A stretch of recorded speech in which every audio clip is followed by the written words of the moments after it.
नमस्कार दोस्तों, आपने फिल्मों में तो बहुत से कैदियों को जेल से भागते हुए देखा होगा, लेकिन असल जिंदगी में आपने शायद ही किसी कैदी को जेल से भागते हुए देखा हो। तो आज मैं आपको एक ऐसे कैदी की कहानी से रूबरू करवाता हूं जिसने नामुमकिन को मुमकिन कर दिखाया। यह वाकया है एक ऐसे कैदी का जिसे दुनिया की कोई भी जेल कैद में नहीं रख सकी। इस कैदी की कहानी सुनकर आपको हॉलीवुड व बॉलीवुड फिल्में भी फीकी लगने लगेगी। तो दोस्तों, वीडियो को अंत तक जरूर देखें और वीडियो को लाइक करके चैनल को सब्सक्राइब जरूर कर दीजिएगा।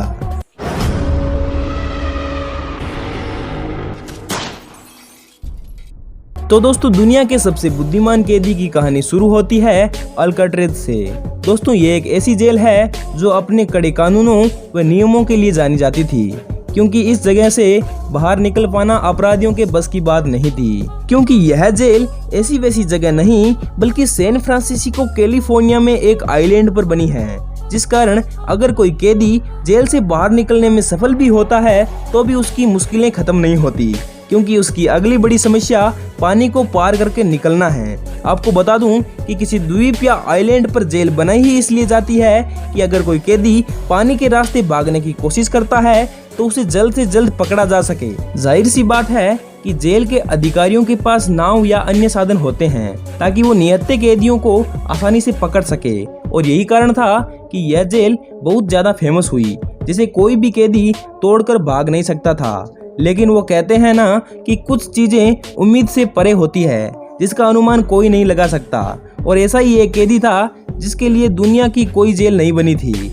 उस कैदी का नाम था फ्रैंक मोरिस, जो अमेरिका का बहुत ही फेमस अपराधी था, और यह दुनिया के उन 3% लोगों में से था जिनका दिमाग अन्य लोगों की तुलना में तेज होता है।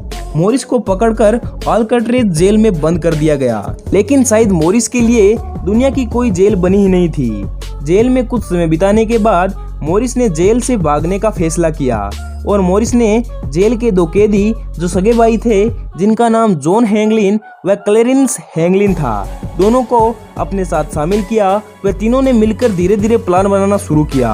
हालांकि इस प्लान का मास्टरमाइंड फ्रैंक मोरिस ही था, क्योंकि जेल में मोरिस के अलावा ऐसा कोई कैदी था ही नहीं जो इस हाई सिक्योरिटी वाली जेल से भागने की सोच भी सके।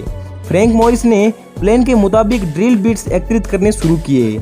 उसके बाद वैक्यूम क्लीनर की सहायता से अपने दिमाग में उठापटक करके उसे एक ड्रिल मशीन में बदल दिया। ये ड्रिल मशीन उतनी कारगर ना थी, पर काम चलाऊ जरूर थी।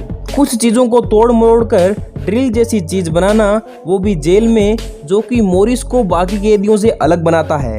उसके बाद फ्रैंक मोरिस ने जॉन व उसके भाई से कहा कि वो जितने भी हथियार एकत्रित कर सके कर लें। इधर मोरिस ने दीवार ड्रिलिंग करना शुरू कर दिया, लेकिन मोरिस के लिए सबसे बड़ी समस्या यह थी कि दीवार में छेद करते समय आवाज बहुत होती थी।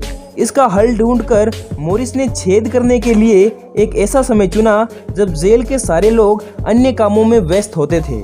फ्रैंक मोरिस और उसके 2 साथियों ने बड़ी ही सावधानी से 6 महीने के बाद दीवार में एक बड़ा छेद कर लिया, और अंततः वो दिन आ गया जब उन्होंने फैसला किया कि वो आज ही जेल से बाहर निकलेंगे। और तीनों एक एक करके छेद से होते हुए आइलैंड के बाहर निकल भी गए, लेकिन आज तक यह पता नहीं चला कि जेल से भागने के बाद ये तीनों गए तो गए कहाँ।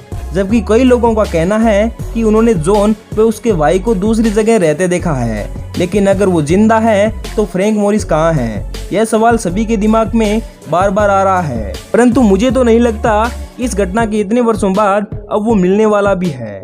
फ्रैंक मोरिस के बारे में आपका क्या कहना है? कमेंट बॉक्स में जरूर बताइएगा। साथ ही अगर आप इस तरह के और वीडियो देखना चाहते हैं तो वीडियो को लाइक करके चैनल को सब्सक्राइब जरूर कर दीजिएगा।